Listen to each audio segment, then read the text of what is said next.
IPL ഇന്ന് Delhi Capitals Sunrisers ഹൈദരാബാദിനെ നേരിടും. ഇന്ന് രാത്രി 7:30 മണിക്ക് ഡൽഹി മൈതാനത്താണ് മത്സരം നടക്കുക.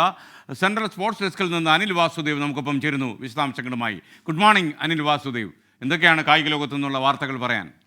Good morning SKN. ഇന്ന് IPL ഒരു ഉശിരൻ പോരാട്ടം തന്നെയാണ് നടക്കുന്നത്. IPL ചരിത്രത്തിൽ തന്നെ ഏറ്റവും കൂടുതൽ റൺസ് നേടിയ ടീം ടോട്ടൽ നേടിയ സൺറൈസേഴ്സ് ഹൈദരാബാദ് ഒരു ഭാഗത്ത്, ഈ സീസണിൽ എതിരാളികളെ 100 റൺസിന് താഴെ പുറത്താക്കിയ ഏക ടീമായ ഡൽഹി ക്യാപിറ്റൽസ് മറുഭാഗത്തും. അതായത് വെടിക്കെട്ട് ബാറ്റർമാരും തീപ്പൊരി ബൗളർമാരും തമ്മിലുള്ള ഒരു മുഖാമുഖം വരുന്ന ഒരു പോരാട്ടം തന്നെയാണ് ഇന്ന് നടക്കുന്നത്.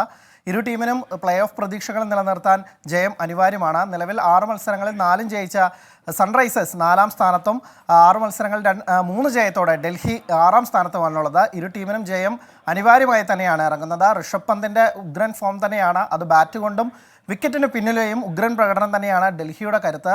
സൺറൈസേഴ്സിനാവട്ടെ അവരുടെ വെടിക്കെട്ട് ബാറ്റർമാരാണ്. ഈ സീസണിൽ 2 തവണയാണ് അവർ ടീം ടോട്ടലിൻ്റെ റെക്കോർഡ് മറികടന്നത്. ആദ്യം 277 പിന്നീട് 287 അത് മാറ്റിയെടുത്തു. ഇപ്പോൾ തന്നെ ടീം ക്യാപ്റ്റൻ പാറ്റ് കമിൻസ് പ്രഖ്യാപിച്ചു കഴിഞ്ഞു ടീമിൻ്റെ ടീം ടോട്ടൽ 300ലേക്ക് എത്തിക്കുകയാണ് ഇനിയുള്ള ലക്ഷ്യമെന്ന്. അങ്ങനെ ഒരു പ്രകടനം ഇന്ന് കാണാൻ സാധിക്കുമോ എന്നാണ് ആരാധകർ കാത്തിരിക്കുന്നത്. എന്തായാലും ഒരു ഉശിരൻ പോരാട്ടം തന്നെയാണ് ഇന്ന് പ്രതീക്ഷിക്കുന്നത്. നേർക്കുനേർ കണക്കുകളിൽ ഹൈദരാബാദിനാണ് മുൻതൂക്കം. ഒരു മത്സരം കൂടുതൽ ജയിച്ചതിൻ്റെ ഒരു ആനുകൂല്യവും ആത്മവിശ്വാസവുമായിട്ടാണ് ഇന്ന് ഡൽഹി അരുൺ ജെയ്റ്റ്ലി സ്റ്റേഡിയത്തിൽ സൺറൈസേഴ്സ് ഹൈദരാബാദ് ഇറങ്ങുന്നത്. SKN.